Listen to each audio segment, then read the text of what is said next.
Hello, everybody. This is a confidential preliminary secret preview of unreleased results that have not yet hit the street. I'm not going to give you any hard numbers today. I'm just going to tell you the big picture, the big story, and show you lots of pictures of what we've been up to and what we've found out. In case you haven't heard, there are big things changing in California, and Los Angeles is the epicenter of change. It's more extreme here than the rest of the state, and California is way ahead of the US. We'll look at some comparisons of that. The generational future is yet to be determined. It's going to depend on a lot of choices, but people make decisions based on what they think they know. This research is conducted with my colleague John Pitkin, and Michelle Decker is the major research assistant, also being assisted by these other folks here whose names they'll find on the screen. Support from First 5 LA was indispensable for getting this project rolling, and also thank the Haynes Foundation because they support a lot of the immigration research. We have a lot of findings to go through today, and I won't do it. We can't cover all of these, but these are all in the executive summary.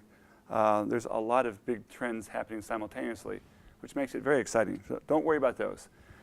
I'm going to boil it down to just 4 big points, really. That there's a continued slow population growth. Many people still think back to the 1980s as the standard for California and for Los Angeles, and it's not a standard at all. It was an aberration. And the slow growth will continue. We also have an immigration turnaround I'll disclose.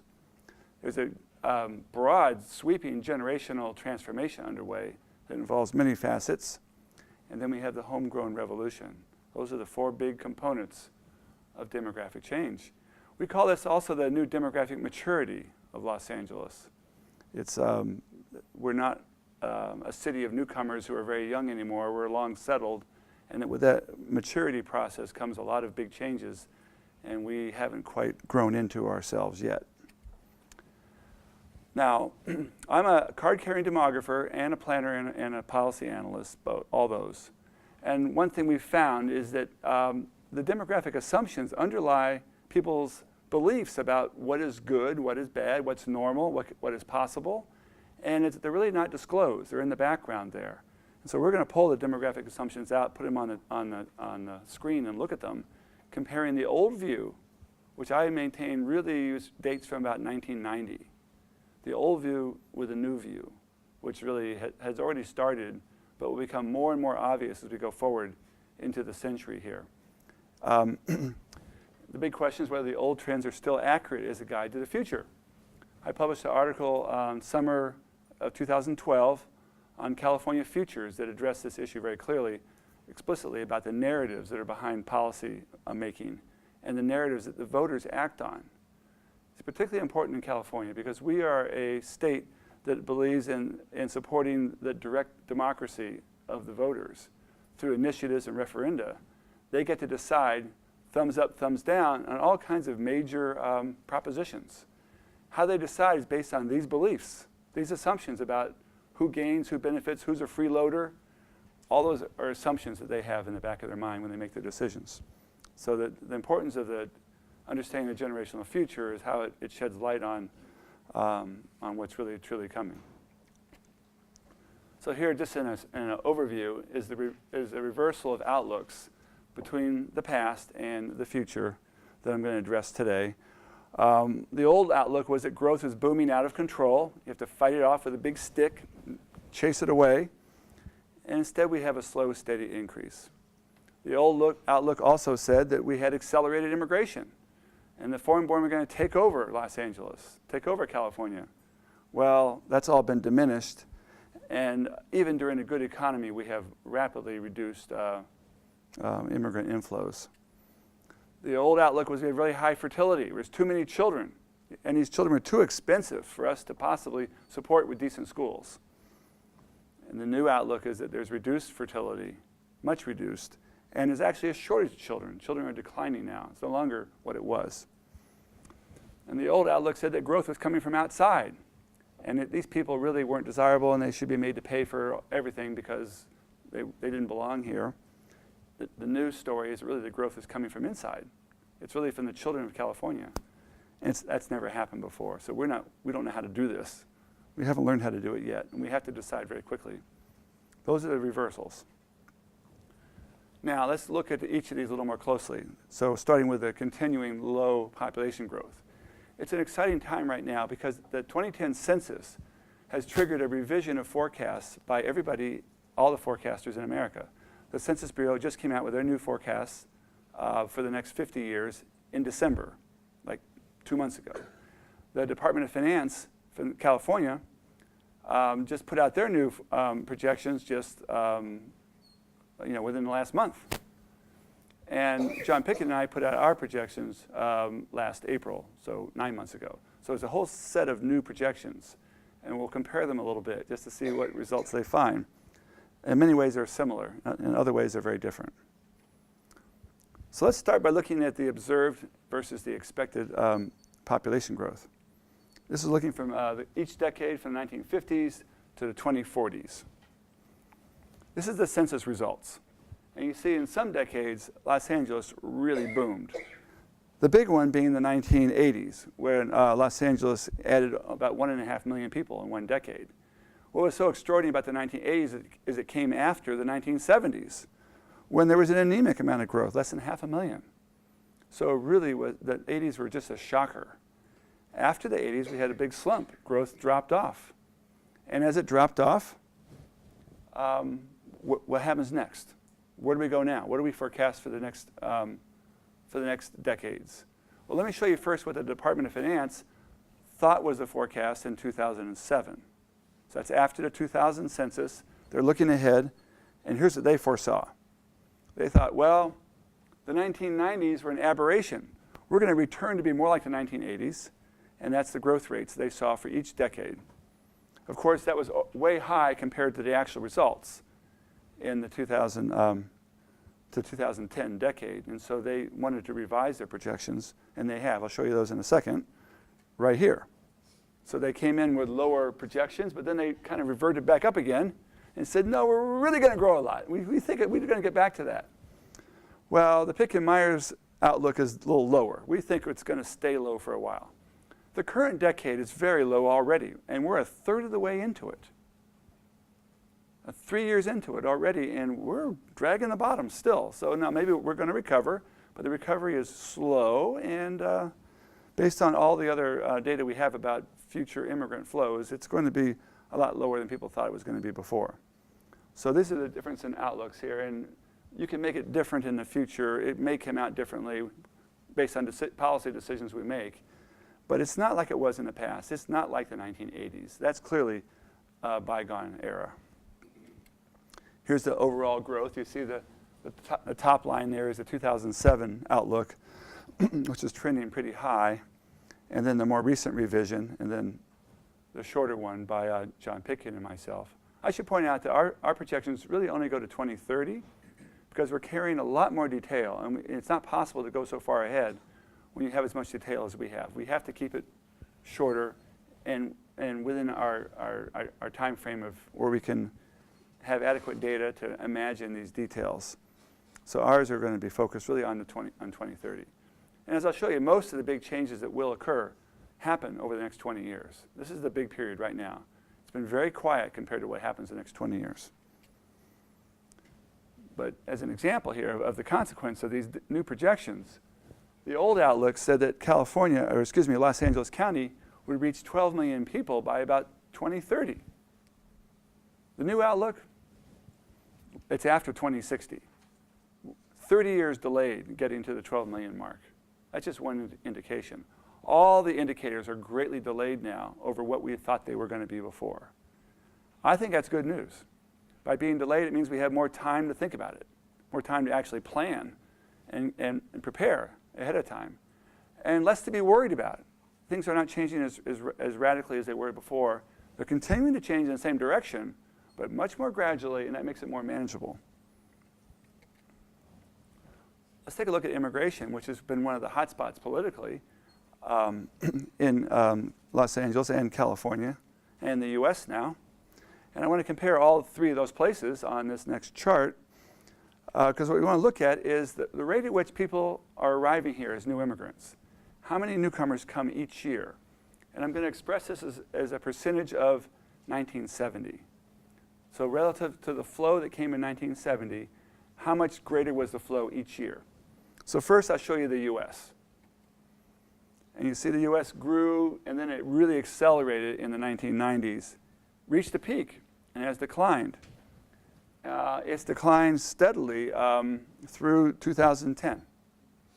The recession, many people think, is the cause of the decline. No, the decline was already underway before 2006. So it's a continuing downward trend. But what's more important to us is California and Los Angeles. So here's California. California peaked earlier in 2000. As I've written about in my book, Immigrants and Boomers, this was really easily explained. We had a very bad recession in the 1990s, and it deflected immigrants away from California to other states. No surprise, they're looking for good jobs, and they weren't in California in the early 90s. But growth has not really returned to California the way it was. And so we're continuing downward now. And now Los Angeles, even more extreme. Los Angeles is the true epicenter for immigration in America. It peaked at the same time as California, and it plunged much deeper than California. Now, if I was going to project these going forward in time, I might just extrapolate those downward and they go below zero. It's not realistic, and we're not projecting it that way. I think it's going to level out here. It's not going to keep diving. But the point is, there has been a big turnaround in immigration nationwide, but it's especially true here in Los Angeles. So let me just briefly show you why our projections are able to see things a little bit better. We just have a whole lot more content. All the population projections in America are based on this cohort component method of age, sex, and race. That's the conventional approach used by the Census Bureau, used by the California Department of Finance, and all the other demographers. That's the standard. It's not adequate for California, because as important as any race group in California is the number of immigrants versus native-born. It's a big factor in California. 27% of all of our residents are foreign-born. We need to keep track of how many that is and how many there'll be in the future. So we developed this method starting in 2001 was our first edition we put out. This is the third edition right now. So we've been around this a couple times. And we try to predict what will happen before the census results are known. And we test our model against the census, and it's been working better each time. What we add in addition to the standard ones is native-born versus foreign-born. And for the foreign-born, we keep track of what decade do people arrive. So we can look at cohorts of the people who came in the 1980s as they stay longer and longer and longer in LA or in California or the US. And we then try to look at, the hard part is how many newcomers will there be in 10 years or in 20 years? That's a hard call to make. It's a difficult one, but we balance all the evidence on that as well by consulting other experts and through other means. We also keep track of the generations of the native-born. The second generation, the third generation, people who are born here of immigrant parents or grandparents, we try to track those. And most distinctively in this latest edition, we are tracking who is California-born. Not just native-born, but who's born in California as opposed to Texas or somewhere else. We think that that politically has a lot of importance because the people who are born here, well, they're educated here their whole lives, and we want to track them politically. If you go to any other state in the nation, it's similar. Native Texans, they'll remind you every day that they're a native Texan. A native Floridian, I'm a Floridian. Well, I'm not there anymore, so I don't brag about it. If I was there, I'd be bragging, yeah, I was born here. So it's a big factor, and it's not included in other projections. So we'll look at some of that as well. So here's the foreign-born projection for our model applied to the US and to all of California and then to LA County. And you see that California and LA have both leveled off at their current rate. We don't think it's going to be going any higher because the immigration rates are so low and the immigrants are starting to die off because they've been here so long, or they slowly migrate away. It's pretty much a steady state. It's just not rising. In fact, LA may even be slightly declining, but we don't know for sure. And believe me, the 2030 date is the most unknown. I mean, immigration could change overnight through immigration reform. I mean, it's subject to policy change overnight. And these are projections conducted in the absence of reform. So we'll wait and see. And if there's a major reform that gets passed in Congress, we may have to go back and revise the projections. But until then, we're standing by these numbers. Now, for lack of these projections, people imagine what the future is. And so I've drawn these imaginary lines on here. The straight lines are extrapolations. There was such a rise in the percentage of Los Angeles residents who were foreign-born between 1970 and 1990 that you would assume that it's just going to keep going at that rate if you didn't know any better. And so I draw that in as a line. Just the red line is just what they might fear. And so by 2005, there'd be 50% foreign-born. By 2000, maybe we saw that it leveled off a little bit, and so the extrapolation might be a little bit lower, but still exaggerated. And the actual result is, we think, is flat. I should point out that in our 2001 edition, we also projected a flat trend going forward. So we saw this was happening because the demographics, or when you add up all the numbers, you can see that that's the way it's heading, which you can't tell when you look at just the surface of the total. Now, beneath the surface of the total, we not only have the total foreign-born share, but within it, we can figure out from census data before 2010 and from our projections afterward, we can track how many of these foreign-born, what portion, are newcomers. That's the black bottom zone here. And the newcomer share of the total population of LA was nearly 20% in 1990. So of all the residents in LA, 1/5 almost, or 1/6, were new immigrants. And that's declining now.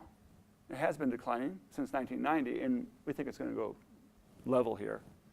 But what's growing is the number of long settled immigrants, the people who've been here for more than 30 years. That's the lavender at the top up there. Very large share. And I'll just tell you that the long settled immigrants are different than the new immigrants. Totally different. Well, actually, they're the same people, just been here 30 years longer. What's different about them? Well, they're 30 years older. I guarantee you that. And they're also 30 years longer established and more upwardly mobile and further advanced in learning English, better jobs, better incomes, more likely to be homeowners. We've been tracking all these things in our projects in the USC Pop Dynamics group. So it makes a big difference whether they're new immigrants or long settled immigrants. And LA is filling up now with the long settled ones. We broke it out further by ethnicity. This is looking on the left there is for Latinos, and on the right is Asians. And this is their percentage of the total residents in the county. So including whites, blacks, Asians, and Latinos. And you see that Latinos by themselves Latino immigrants were over 20% of all the residents in the county. And a very large share were new Latino immigrants as a share of all residents in the county, but that's been changing also. And here we have Asians, which are continuing to grow, but from a much lower level, so they're only getting up to about 11%, I think, on this chart, as a percentage of all the residents in the county. But it shows you how the makeup is shifting, not just by age, sex, and race, but by are you new or old, long time or newcomer. It makes a difference.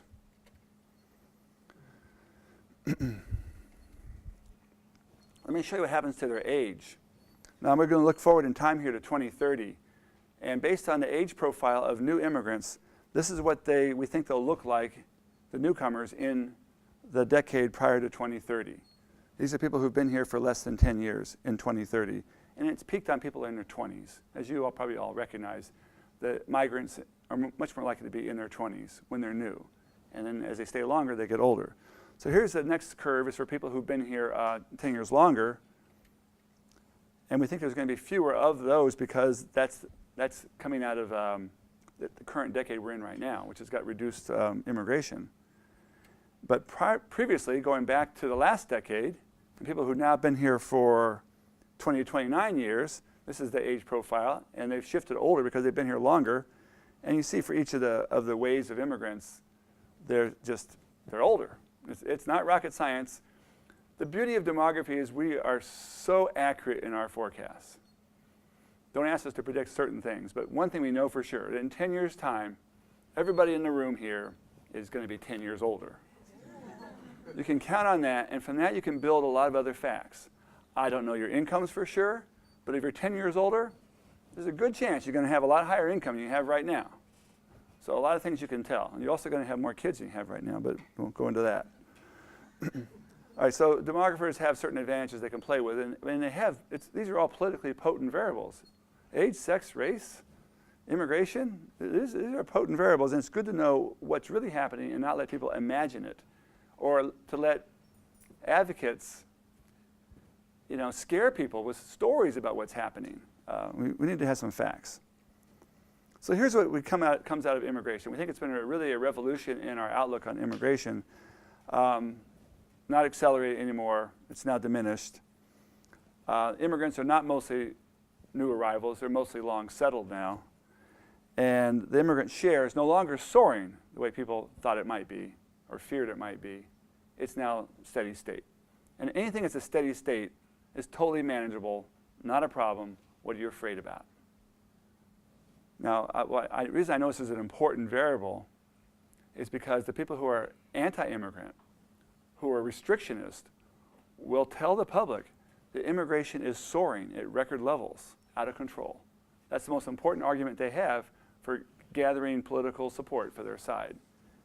And it's not true. It's steady state.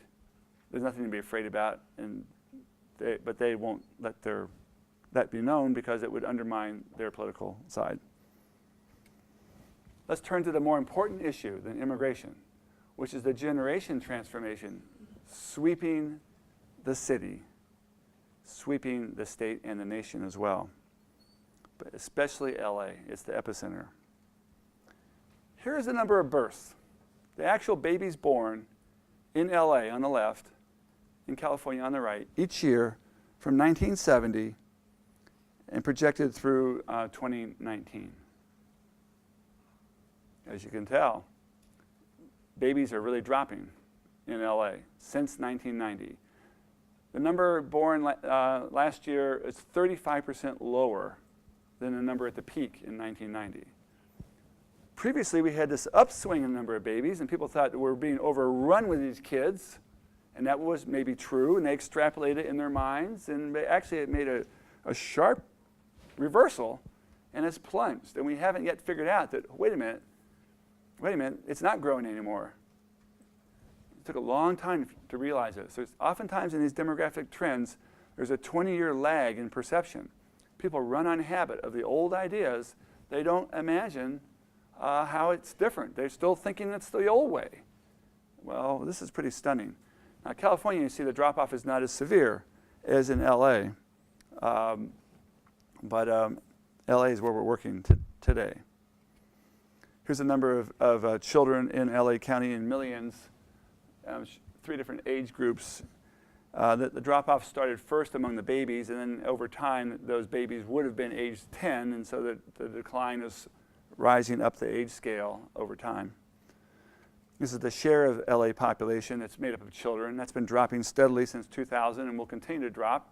Fewer and fewer residents are going to be children. Okay, so, I've got 2 kids. I got enough. What's the problem with having too few kids? I don't like to pay for other people's kids, frankly. I'll just tell you, I'll be honest. Kids are expensive. They cost the parents a certain amount of money, but they cost the public a lot more. Half of the California budget goes to children for education and health services. And we really don't want any unwanted kids that we didn't welcome and didn't invite and to have to pay for them because, times are tight and we don't really have money. We can't afford this. That's been the attitude in California since 1978.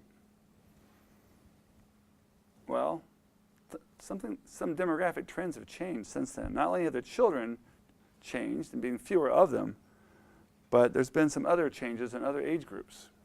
Let's compare the last 20 years to the next 20 years. And this is the growth in those periods.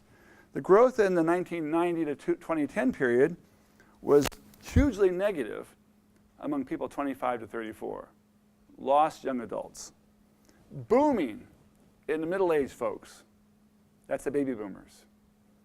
And in this particular instance here, in this period on the left there, the baby boomers are the good guys. I get to talk about them. Those are my people, so I can talk about them. They're the good guys because they are the prime wage earners, peak earnings, and the big taxpayers. We give all the money to fund the schools and to fund the pensions and retirements, and we fund everything. And some of us grumble about it because we spend a lot of money going out of our pockets. Meanwhile, there wasn't much growth among the elderly at all, almost none. And there was starting to be a decline among children, only the very youngest children. But in the next 20 years, those declines among young people really deepen and broaden. And meanwhile, those rich middle-aged people who are funding everything, they've kind of dried up. And miracle of miracle, add 20 to everybody's age, they moved over, crossed that dotted line of age 65 when you're now eligible for Medicare and other things. And there's a huge growth among the seniors. Now, these are my people. It's just, I don't want to be there. It will happen. The problem is this. There's way too many seniors, not enough young people. And to illustrate that, I've prepared a simple indicator. It's just the ratio of the seniors to the working age. Call it the senior ratio. And it looks like this.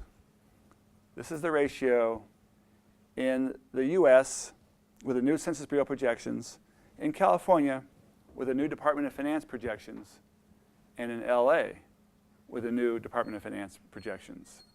You see that in the olden days, like 1970, 80, 90, 2000, the ratios were constant. They didn't grow at all, totally flat, invisible, totally taken for granted because they just were not relevant. They're not changing. It's like a blue sky, it's constant. Well, the sky just turned green or red. It's taking off. And these ratios virtually double. Just really, most of the change is just by 2030. And it's not rocket science again. It's just that baby boomers are all crossing age 65. They're all going to do that by the year 2030. And when they do, there's not enough young people to replace them in the workforce proportionally. Not enough young people to pay taxes to support the seniors proportionally. And one thing also I'll come back to later in the presentation, one thing that the seniors also do is they tend to sell houses. And who do they sell houses to? Sell them to young people. And that ratio is out of whack going forward here. And so that's to be worried about also. There are solutions to these things, but first you have to understand the demographic forces. It's very much like trying to float a boat. And any sailor knows you really don't want to try to go out of the harbor on an incoming tide. You want to wait till the tide goes out, and then you can float right out really easy. And when you come in the same way, you want to float in on an incoming tide. If you want to buck the tide, you got big troubles. You need to know the demographic trends, or you're doomed to waste a lot of effort and possibly end up on the rocks. So here's the reversal of outlooks with regard to generations. The old outlook, high fertility, too many children, a growing tax burden, and very few elderly. That's the old outlook. The new one, reduced fertility, a shortage of children, not enough taxpayers, and not enough workers for the future. And meanwhile, we're facing this baby boomer tsunami that's going to swamp us with way too many seniors and not enough supporters. I should point out, I think I neglected to mention that the loss of children in LA County is pretty extreme. Just in the last 10 years, we lost 20% in some of the children's age groups in 10 years. And more coming in the current decade, more losses coming. So we've got to go in opposite directions at both ends. Seniors going up, kids going down. This will not work over the long haul. And that's a revolutionary change in the outlook about generations. So let me come now to the last major transformation, which is the Homegrown Revolution. A discovery made really reported first in this auditorium a few years ago, and later picked up in the pages of the LA Times and the New York Times and Wall Street Journal. This idea that for the first time in history, the majority of Californians actually were born in California. Always before, since the days of the gold rush, it's been a bunch of transplants from other states, other nations. And they're coming here from all over. And older people today, most of them were born outside California, and they assume it's outsiders. And it's just like the governor of Texas. If he wants to get workers, how does he get them? He gets them from other states. They're born in other states, they're educated in other states, and he brings them to Texas and puts them to work, and then pats himself on the back.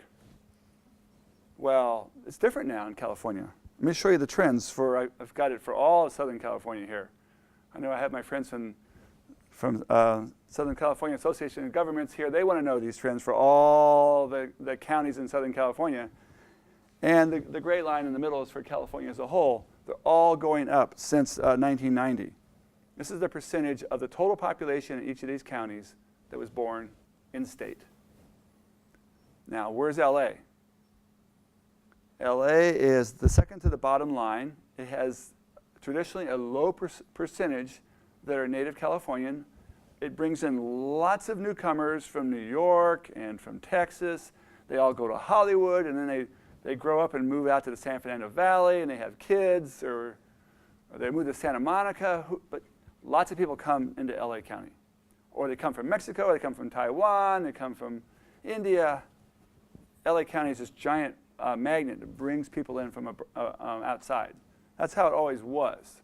But as you see this rising trend going up here, so where is it today? Well, last year, it was at 49.9% homegrown. We're predicting this year it hits 50. LA County is going to join the majority this year. And at that point, we're totally dependent on the kids who grow up here. That's what it means. And we have the details on that right here. This is looking forward to the year 2030. And here we have it by age group. What share of each age group is foreign-born? What share was born in other states in the US? And what share is California-born?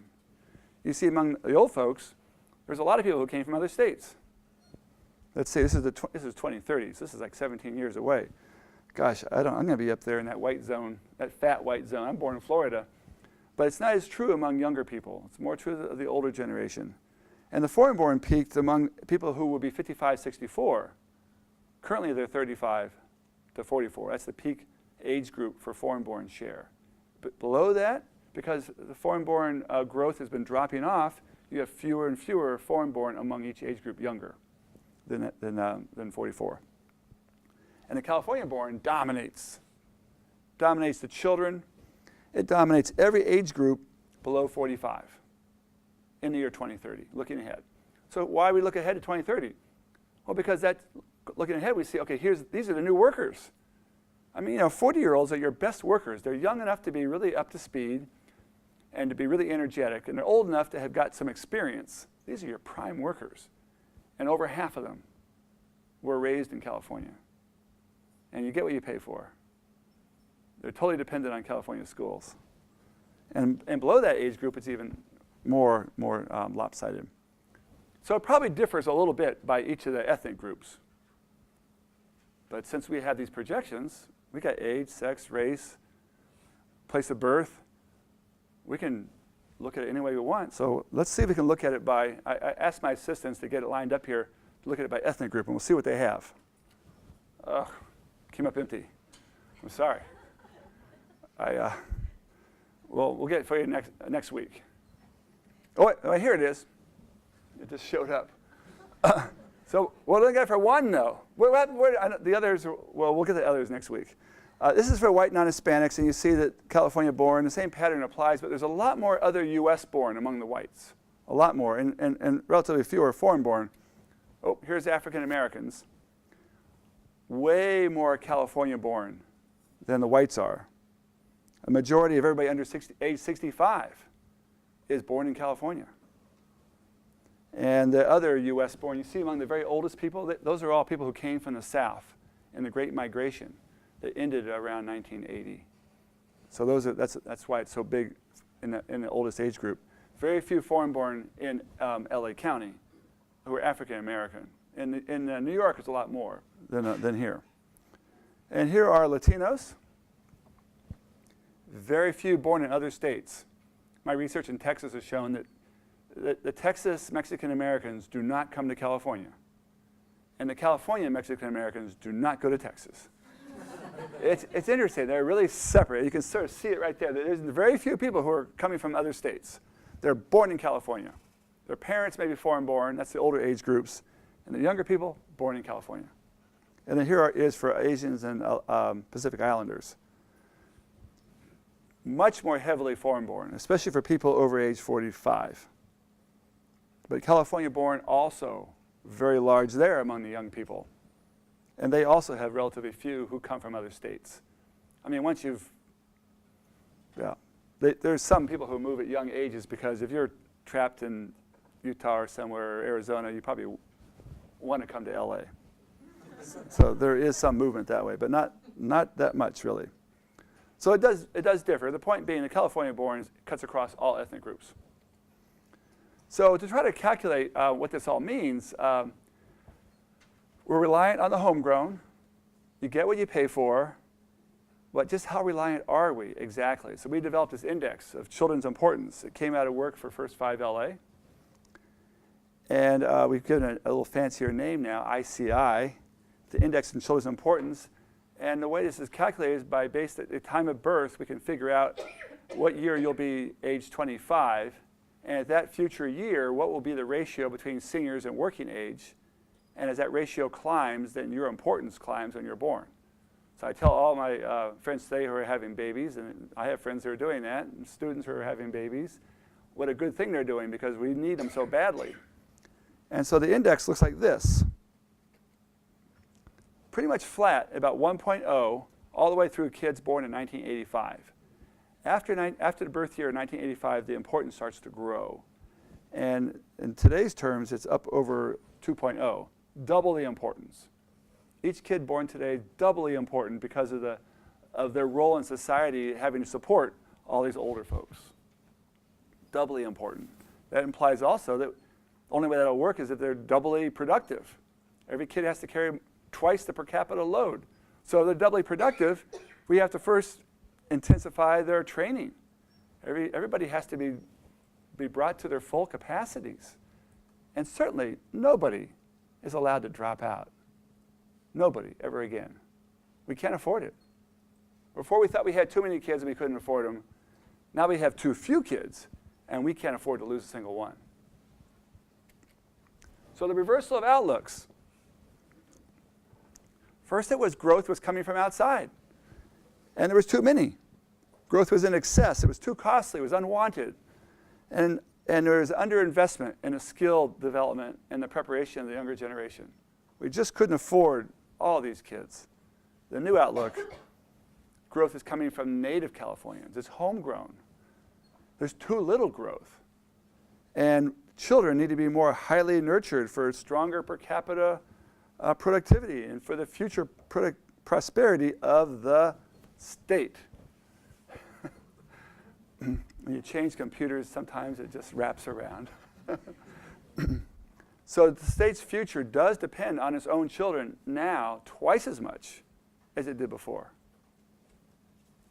And it's a revolution in the outlook about the homegrown. So how does this all play out, really? This is from an op-ed I wrote in the Sacramento Bee a year and a half ago. I didn't do the picture. It's a great picture. I love this picture. You see the dream houses in the sky? I got one of those. I'm sitting up there and I'm looking down at these poor people on ladders trying to climb up, going, oh, it's too bad. You should have come sooner. You missed it when it was good and easy. Too bad for you. That's what people are saying up there. But you know what? That's a lie. That's the wrong outlook. You may be sitting pretty up there in your subdivision in the sky, but you know what? The old folks need the young people to make it. If they can't climb those ladders, they can't buy your house. And if they can't buy it, you can't sell it. Unless you're willing to come off your cloud and bring that price way down. I mean, how far down you want to bring it? Way, way, way, way, way, way, way down. The research in the census data shows pretty clearly that, for example, among Latino youth who grow up to be age 35, if they have a college degree instead of a high school degree, the ones with a college degree, when they buy a house, they pay 65% higher price. So I know who I want to have come buying my house when I'm selling it. I don't want it to be the high school kid who I neglected, who I underfunded. That's for sure. I want it to be the kid I invested in so he can pay me the big bucks for the house I'm sitting pretty on. There's a whole raft of baby boomers sitting up there waiting to see what happens. And the problem we have is getting them to think ahead. It's not rocket science. I've said that before. Just add 20. Everybody gets 20 years old. Those expensive kids become 25-year-old workers and then 35-year-old home buyers. It's not rocket science, but we have to think ahead. And the problem is everybody's thinking in the present. The virtue of the projections that allows us to go forward into the future and then look back at the present and see what is it that we should do now to make the future come out better. And that's the virtue of these generational projections for the future of Los Angeles.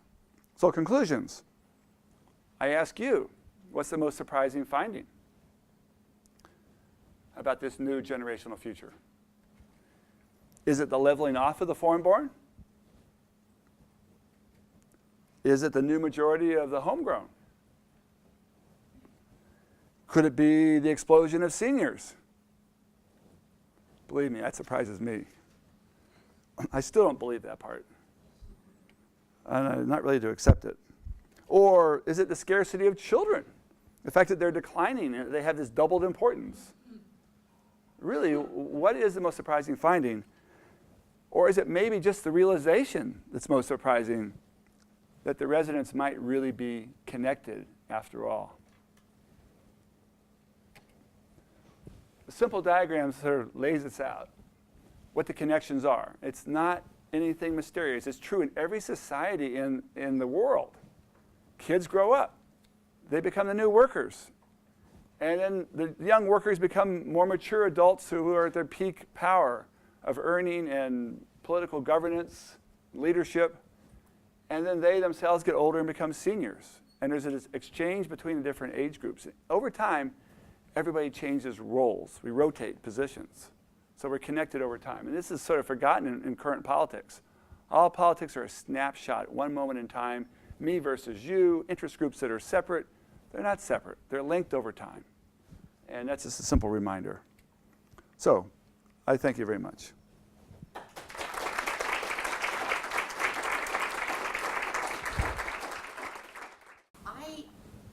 Heard this information the same time you've heard this information, and I'm a little bit overwhelmed by all of it. But as a planner listening to demographics, there are two things that I always try to think of as I'm hearing the data. And frankly, Dowell has the easy job. You know, anybody can get the numbers. It's what the hell do you do with all of this stuff?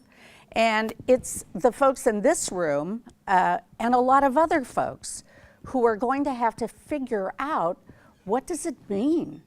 And for the most part, we don't even know how to ask the question. So I'm going to try to frame it a little bit, at least in my mind. As I hear the data, I try to think of what it means from a planning perspective, because that's what I know. And I try to think of it in terms of, what does it mean in terms of the physical makeup of the city, how one uses land, what the uses are, what the intensity is, and the structures, the products, what are the kinds of buildings and housing we need to have. And that's one piece of it, the physical piece of it. And the other part that I always try to think of is the fiscal part. What does it mean to our economy?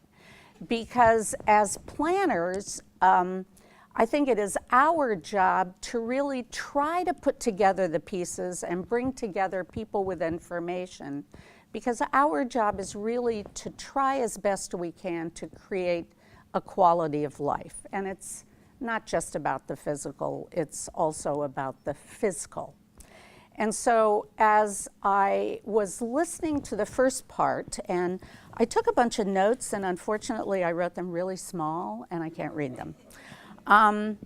But one of the things that I kept thinking about as we were talking about a slowdown of the growth, what does that mean for the physical development of the city? And as a planner who has been for many years involved in trying to convince communities that we needed to accommodate a lot of new growth, new people coming here, and the discussions always seem to be around the intensity of development. And we had very little time to talk about how we might create a place where people wanted to live, and quality of life issues and amenities that support the kinds of uses that we were proposing. And so part of me, as I hear that the growth rate is declining, says maybe we could have a different dialogue with the public about what our city looks like and how it's arranged, that perhaps we could get back to some bit of trust between citizens of Los Angeles and our country and the planners and the folks who are making decisions every day that citizens believe are creating a decline in their quality of life. And I think it's also important to note that one of the things that has become fairly apparent to me over the last few years is that in California as a whole, and in LA probably even more so, there is a growing sense that everything is getting worse, and our only hope is to try to slow down the deterioration. We're not very aspirational, we're not very hopeful that things can be better. And that is a discouraging thing for a planner when you're sitting with members of a community and you cannot seem to wring any hope or aspiration out of them. And so there's a little bit of hope for me that perhaps the declining pace of growth could give us a new opportunity. But when I look on the physical side, I'm discouraged. Because in California and in Los Angeles, the growth has often been closely attached to a booming economy, that people came here because there were jobs. And that was the way jobs and population movement happened for many, many years. People came to where the jobs were. People moved, and we got a lot of people from other countries coming here. We got people from other states coming here, and now they're not. And what that says to me is not a good thing. It says to me that they don't see the opportunities in California or the opportunities in Los Angeles. And if people aren't coming for opportunities and we're not attracting businesses, because it feels to me, and this is a question I'd like to pose to you later, Dowell, but I have sort of observed over years that for a long, long time, people moved to jobs. People were mobile and they went to where the jobs are. And more recently, it feels like the jobs are going to where the people are. And if that's the case, what kind of jobs are going to come here?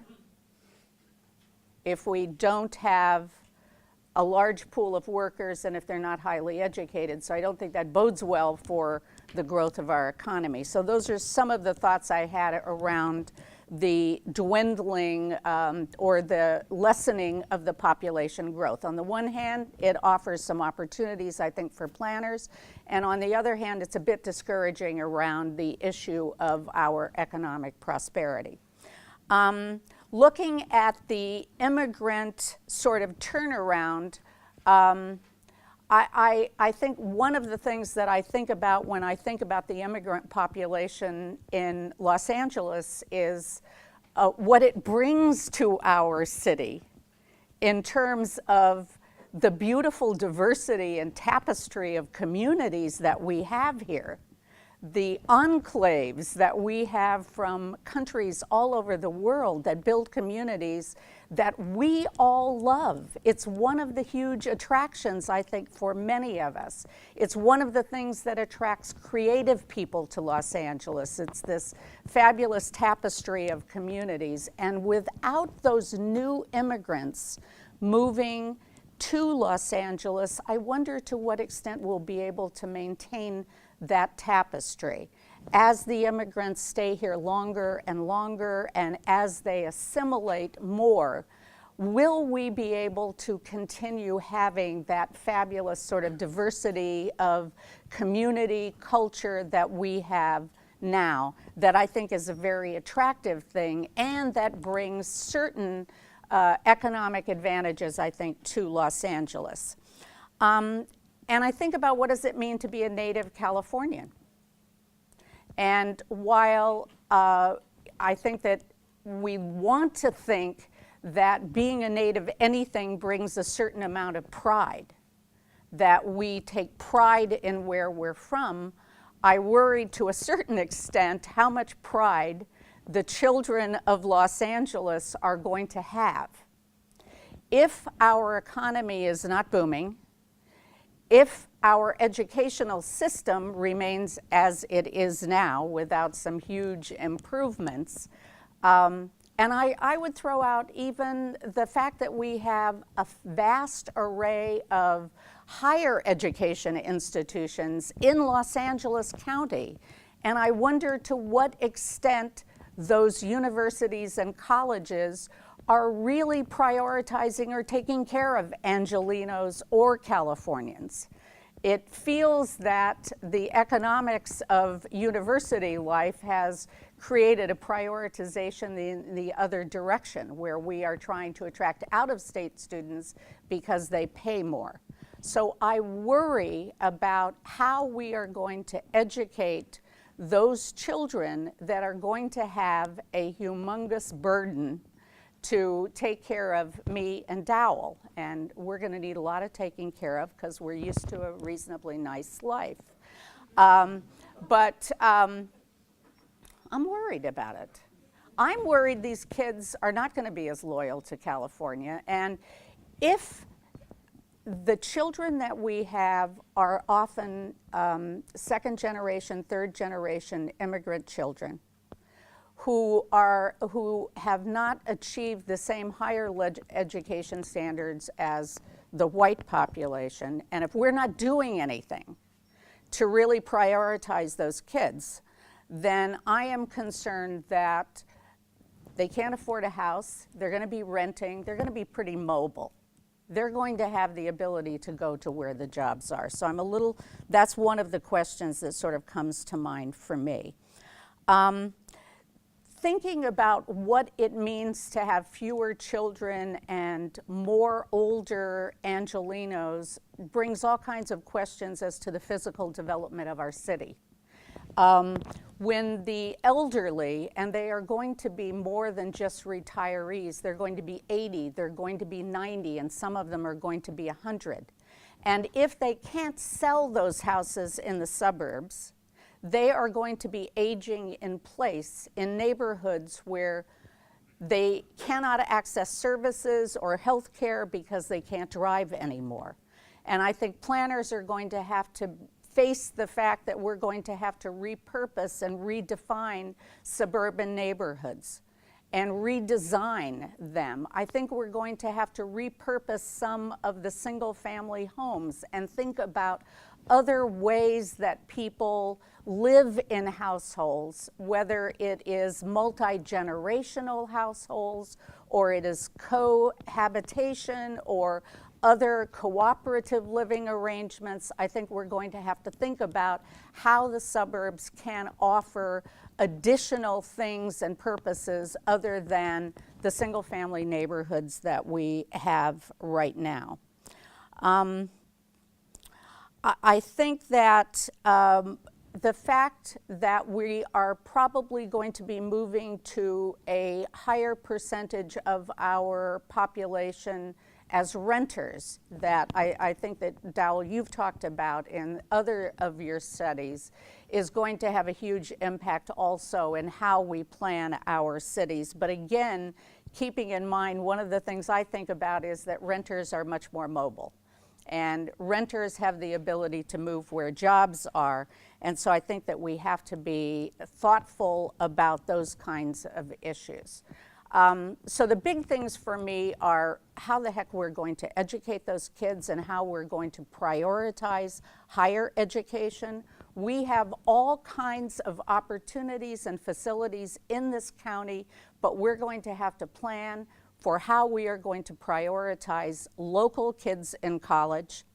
And we're going to have to try to figure out how to pay for it in an era where it's not just about providing the current services that are needed. We are so far behind in terms of our infrastructure, you know, throughout both the state and Los Angeles, that we are going to be challenged at some point with having to catch up because those facilities are deteriorating and simply won't last. I think I want to conclude with something that always comes to mind whenever I hear Dowell talk. And I alluded a little to it in the beginning when I said this is the easy part. Dowell can look at the data and tell us a lot of things about the people who are going to be here. I am absolutely thrilled to hear I'm going to be 10 years older. I've reached an age where I love those kinds of assurances. And if I can get something more than that, I'll take that too. But the data by itself doesn't mean anything unless somebody takes that data and does something meaningful with it. And I think that Dowell has difficulty sometimes finding an audience of people who just want to hear and understand it. And I think as planners, we all come here and we listen to a lot of it, and some of it we can respond to in our planning world, but a lot of it is beyond us. It truly is, the physical part is often beyond the planners. And one of the things that is disturbing to me is that there is not, in California, in Los Angeles, a structure in place that actually can take this data and has a broad enough array of expertise to really meaningfully come up with changes that we need to make to respond to it. This is something that SCAG tries to do a little bit. The city of LA has never even had an economic development department to think about our economic prosperity, which is a big part of what Dowell is talking about here. And I think that today they're talking about creating a department, but honestly, the hope that they would have the expertise available within that department to actually look at this data and make some meaningful recommendations, I don't think is very high. So I'm not hopeful that there's going to be somebody out there in the institutional world of government that is going to be able to deal with this, but I'm going to challenge you because I do believe that that expertise exists at this university. And it is about gathering together very smart people, not just from the planning program, but from your poli-sci, from your real estate, from your economics, to gather together folks who really could take this data and maybe take it to the next level.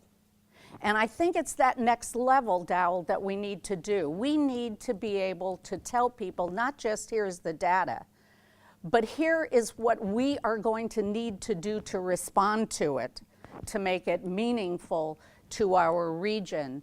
And I think that's what we need to do to really give hope to people. And I think that that's really important because if people don't have hope, if they don't believe that it's possible to make this place better, they're not going to be willing to gather and try to find the solutions. So the hope is a really, really important thing. I think it's important for those native-born kids to give them hope and to give them pride in our region. And LA strikes me, and has for my time here, as a city that has always had a bit of an attitude. We're LA, and good things just happen to us. We don't have to work too hard. We're LA. You know, people want to be here. People want to come. And I think that we've got to get past that we're LA, you know. Good things will just happen. Good things will happen if we make them happen. And we need to find a structure and a place to actually make those things happen. And planners are a big part of it, but we're only one part of it. So I challenge the university. Get it together. I mean, that's exactly what we need to hear, right? But facts do count. I'll just give you one fact about the LA attitude. We ain't got no football team. It's been a long time. We thought it just happened. Well, it doesn't just happen. We still don't have a football team. Yeah. And that would be the example to show people, you know, you can't just sit there. You can't just sit there. You won't have a football team ever, or anything else. I think you're exactly right. That the hope is what is crucial for people to get on the same page and pull together. And there is hope here. Just briefly, in terms of what I showed, all this generational shift is going to create huge job opportunities. Why? Because all of you, most of you, are going to be replacing me and Gail. There's going to be baby boomers stepping aside, leaving all these openings. Right now, the job ladders are clogged by boomers at the top, and we're sort of plugging all the upward mobility routes selfishly. And when we step aside, it's just going to free up mobility. So that will create job growth, even without overall economic growth, just by rotating the membership. And I think that's one of the most important things to tell the school kids, why you should stay in schools, because they think there's no jobs. Well, let me tell you, in 10 years' time, we're all going to be 10 years older. There'll be lots of jobs because they're all going to be retirees. One of the things that I think you're showing in all of this is really how how it's in our self-interest, in each person's self-interest to recognize their connections. You know, it's in the baby boomer self-interest to recognize their connections to the people who are going to buy their home. It's in our self-interest to recognize, you know, our connections to the baby boomers who are going to be leaving their jobs, and that's fantastic. And it really seems to be could be more politically effective than people who are constantly sort of just crying for the collective interest. But how do you get, kind of as Gail was talking about, how do you get that sort of collective self-interest to turn into some kind of actual collective action? I think it requires political leadership. But doesn't it also involve going a step further than you've gone to tell people what this really means? Well, yeah. Because they won't know what this means. Somebody's got to tell them, but it requires a comprehensive look, not just the planners looking at it, Yeah. but a lot of people. This is what this means. So here's try this plan on for size. We don't have any power here, but here's what it could do. Mm-hmm. Just give an example. Exactly. Yeah, yeah. And it does have to be comprehensive. Like education has to be part of it. Mm-hmm. That's not part of LA city government. Right. It's not part of SCAG. And health is another big piece. Mm-hmm. It's a big world. I think the key finding really from the futures, though, is that there is a lot more hope than people thought. They were discouraged by all these other trends. And I didn't really want to drag it out here, but I mean, all these are very pessimistic trends. And today, when you ask people about the future, certain ethnic groups are much more positive, and others are much more negative about the future. And it's based on what they think is going to happen. And they don't know what's going to happen. They know what did happen. And they assume what happened before is going to continue. So by my showing that what happened before is not going to continue, that's the first step. I thought what you said even just a minute ago about the jobs gave me a little more hope, to remind me that as our population is aging and leaving the jobs, those jobs are going to be available. We may not be getting a lot of new jobs through growth, but there's going to be a lot of jobs available just from the retirees. But will our young people be educated, and will they be the appropriate workforce for those jobs? I don't know. That remains to be worked out. But in terms of your question about loyalty, I'm pretty sure that the Californians, the natives, are loyal. Mm-hmm. I mean, I have two sons currently. They're in Texas. Mine are in Chicago. But they want to come back here because one of them came back last night. I guess, you know, Did he tell you before? oh, he said, Dad, Dallas. I got to tell you, Dallas. Okay, I mean, once people have been raised in California, they have standards. And the standards are that it's a multi-ethnic world. There's incredible food. There's beautiful weather. And it's happening here. And those are the standards. And go other places in the nation, you don't get that. And it feels weak. And but my question that I posed before, and I'm interested in your response, will we lose some of that as we lose the first generation of, because I think it is one of the things we love about LA. Let me respond to that, because you said it earlier in your remarks. It's very much like the European immigrants of the early 20th century. There were all these Italian restaurants and Italian Little Italies and all this ethnic culture. And it did not go away because the old folks will keep it alive a long time. Now, the migration from Italy stopped totally, and eventually it did die out. But not our immigration. Our projections show that immigration continues. It's just not runaway immigration, it's a steady immigration. And so it'll keep coming from every nation. And if there's a market for those communities and for what they are producing in terms of restaurants and foods and culture. And that will continue, then, I'm sure. There will be some interest in maintaining it even by younger people who may not be living in the community. Right. You see that like some of the older Jewish areas, that they maintain the old culture. No doubt about it. That's not going to be lost. I'm sure that will be preserved. And in terms of loyalty also, the migration data show the people who leave California are people who weren't born here. Like a lot of you attested to that. You don't have roots here. One thing guaranteed is when you're born in California, your mother was here. And she's probably... Don't you love demographics? And she's probably still here. And if your mother's here, a lot of family network is rooted here. That keeps people where they are. If your mother's not here, it triples your probability of migrating away. Literally, the data show triple the out-migration. And the ones who are most committed, it looks like in the data, are homegrown, native-born Californians who are Latino. They're the most rooted in place. I told you before, they don't move from Texas to California, they don't move from California to Texas. They're rooted. And so that means you can build on that. You can count on it. It's a workforce. There's going to be a shortage of workers around the nation when the baby boomers retire. And whoever has the young workers is going to have the jobs. And we have it to start with if we can just, the big problem is they're going to be here, and it's just a question of how skilled will they be. Right. So we have to work on that part. And that's where you need the Economic Development Department from the city to step in. When's that going to happen? Well, it's really interesting to me that, one of the things that I noticed when I first came here that really was astounding to me was that this city and this region, by the way, didn't have an economic development strategy or an economic development plan. And most cities do, but again, we're LA, we don't need it because we're LA. And so I think the loss of redevelopment, which was sort of the only economic development discussion that was happening in the city of LA, has caused them to think about it. But what they're doing, because nobody has any money, no government has any money, what they're trying to do is to gather the bits and pieces of economic development from a number of departments, bring them all together. And so the expertise that they will have is literally the expertise that they already have.